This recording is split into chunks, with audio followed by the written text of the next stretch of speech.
programa TV Câmara Entrevista está de volta. Nosso tema de hoje é educação inclusiva. Estamos recebendo aqui a psicopedagoga Natália Cortelli. A Lei Brasileira de Inclusão, a LBI, entrou em vigor no ano passado e vem assegurar os direitos fundamentais das pessoas com deficiência. Direitos esses que já deveriam fazer parte da vida dos cidadãos, mas que ainda precisam sair da teoria. O quanto ainda é preciso ser feito para que, de fato, tenhamos uma sociedade inclusiva? Isso é o que vamos conversar nesse segundo bloco do nosso programa TV Câmara Entrevista, na companhia da psicopedagoga Natália Cortelli. Natália, ou seja, uma lei que é do ano passado e já deveria existir.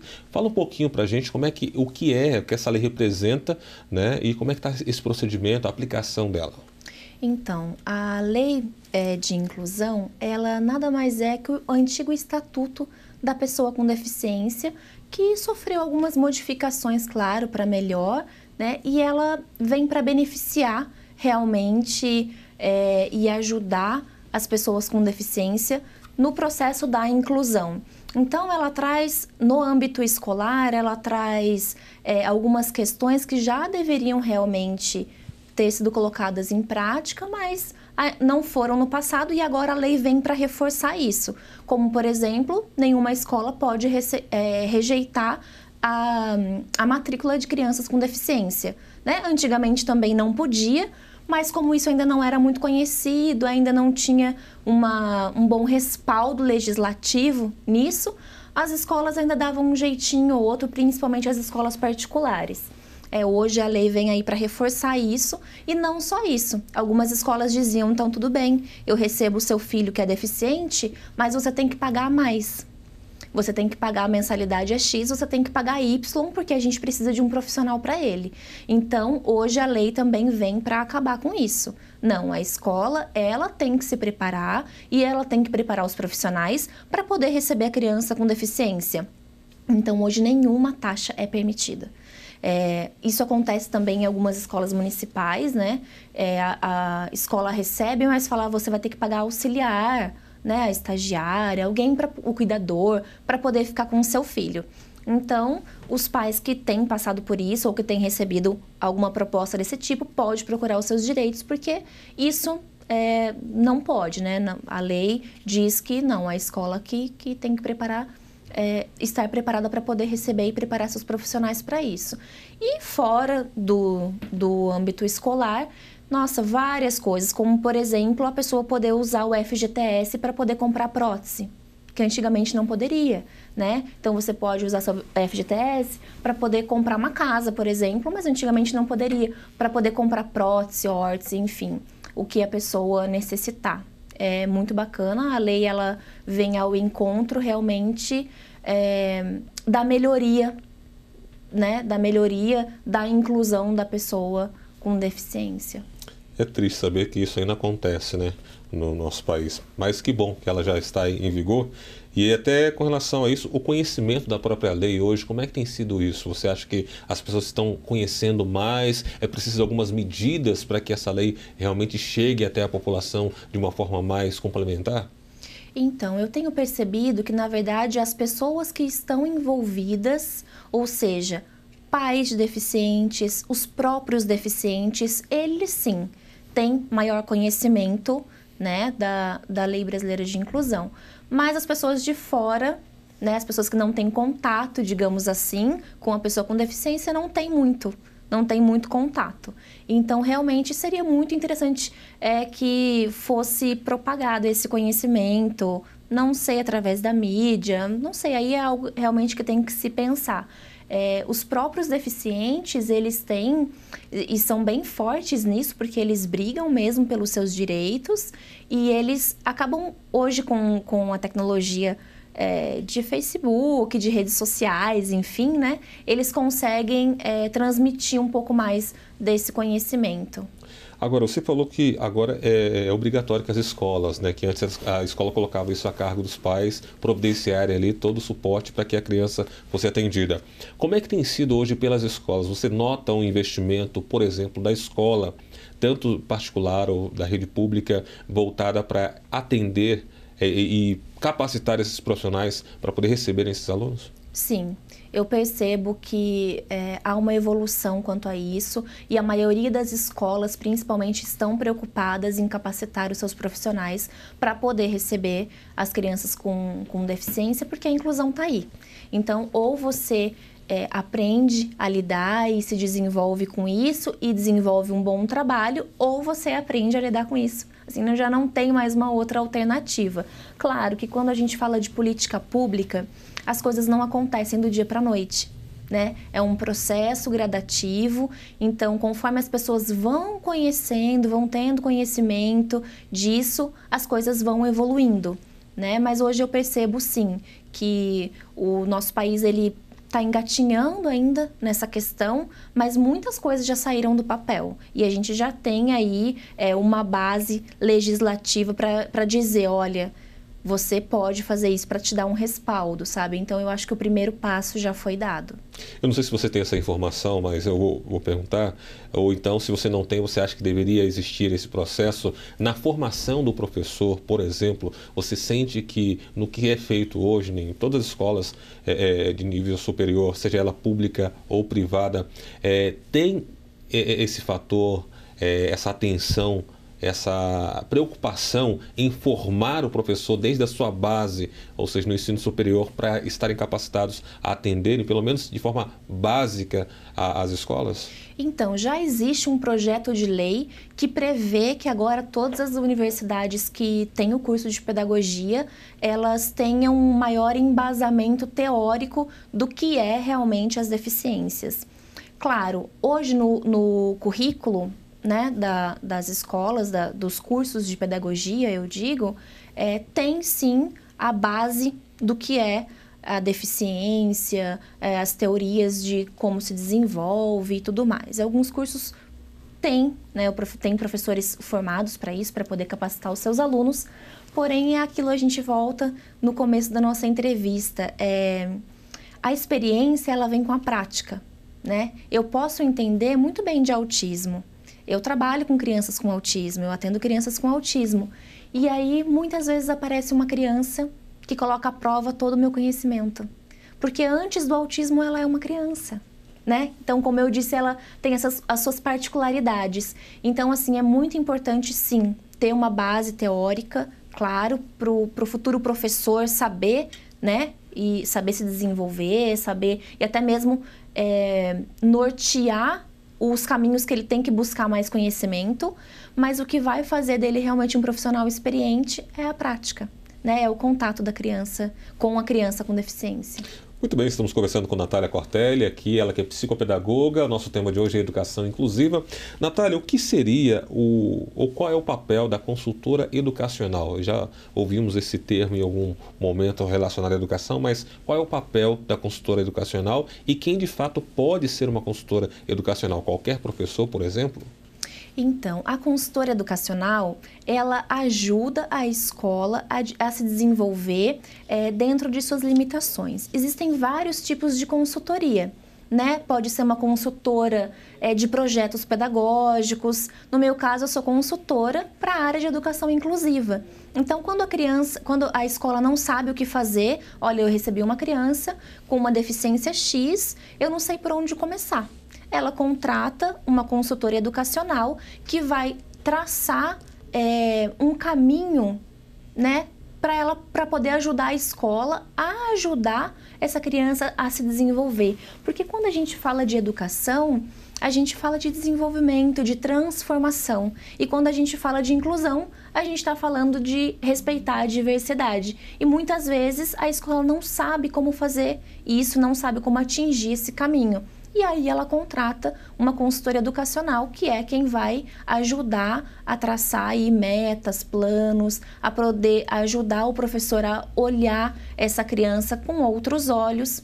E quem pode ser consultora educacional são pessoas que tenham experiência na área. Claro, você precisa de uma formação, né, para isso, mas antes de qualquer coisa, a teoria é muito bonita e é muito importante, mas é preciso principalmente o conhecimento e a experiência na área. Qual a relação ou qual o trabalho que é feito em conjunto do psicopedagogo e do psicólogo? E aí eu já emendo na pergunta seguinte, você vê que existe essa necessidade de toda escola ter esses profissionais para poder auxiliar nesse trabalho? Como é que você vê essa questão?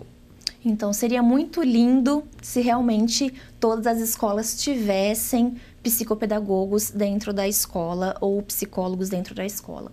O psicopedagogo, ele é um profissional que ele tem um olhar, sim, para as coisas que acontecem na parte psicológica da criança, mas voltado para a aprendizagem, né? E o psicólogo, ele acaba tendo uma visão mais terapêutica realmente, mais comportamental e do desenvolvimento daquela criança.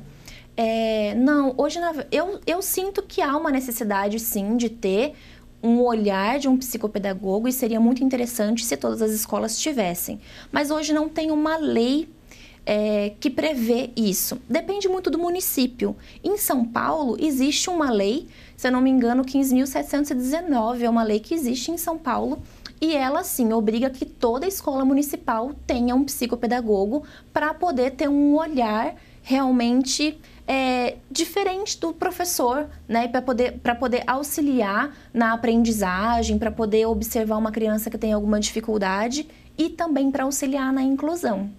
Certo. Agora, é interessante notar que muitas pessoas imaginam que a pessoa ser portador de uma deficiência é sinônimo de incapacidade, né? Esse é um pensamento, na maioria das vezes, que se tem. Como deve ser observado isso, e principalmente, de repente, aquele professor que está acompanhando o programa, educador, pai, né, ou familiar que tem em seu círculo alguém que é portador de deficiência, como é que enxergar e como trabalhar de fato para que a criança, seja ela no ambiente da escola ou no ambiente familiar ou na sociedade, a criança, o adulto, o idoso, ele realmente conviva melhor? Essa é uma visão, infelizmente, da falta do conhecimento, né? Olhar realmente a pessoa com deficiência como uma pessoa incapaz, como uma pessoa que não tem condição de evoluir, como uma pessoa que não tem condição de se desenvolver. Infelizmente, isso é algo que é corriqueiro, assim, isso acontece mesmo. E é somente vendo essa pessoa e convivendo com essa pessoa e assim, tendo contato mesmo com ela para poder ver o potencial que ela apresenta, o potencial que ela tem de desenvolvimento. Por isso que é importante a educação inclusiva, né? Para que as crianças desde pequenas já cresçam aprendendo que o outro pode ser o que o outro é, dentro das suas limitações, e que ele também pode alcançar objetivos e que ele também pode alcançar coisas boas sendo quem ele é. Agora, Natália, quando você fala em educação inclusiva, a gente já vê alguns governantes, a gente está aí num período eleitoral também, mas a gente vê de uma forma geral, não só no município, mas no estado e também na federação, alguns defenderem a ideia de ter uma escola ou escolas especializadas para pessoas portadoras de necessidades especiais. Como é que você, como profissional desta área, psicopedagoga, enxerga, você vê que é uma medida boa ou pode atrapalhar nesse processo de inclusão? Então, esse é um assunto um tanto quanto polêmico, sabe? Que divide muitas opiniões. Claro, a gente não pode desmerecer o que a escola especial traz de benefício, sim, para a criança com deficiência, mas é aquilo que a gente estava falando, sabe? Até quando a gente vai segmentar esse ensino e privar essas crianças com deficiência de estarem perto das crianças que não têm deficiência? Até quando a gente vai privar as pessoas de terem contatos mais próximos e aprenderem a como lidar com as crianças com deficiência? Então, assim, hoje eu penso que o ensino regular, ele está desenvolvendo uma educação especial, sim, dentro do próprio ensino regular, sabe? E que a escola especial, né, que era chamada antigamente, ela não é ruim. Não é essa a questão. A questão é que a gente e o sistema brasileiro de ensino não pode mais segmentar e não pode mais colocar essas pessoas num lugar pequeno, pequeno que eu digo assim, restrito a elas, entendeu? É preciso realmente expor e dizer à sociedade, olha, temos pessoas diferentes de você, temos pessoas diferentes de mim, e a gente tem que respeitar isso. Tem que respeitar o que o outro é, tem que respeitar as diferenças, a diversidade.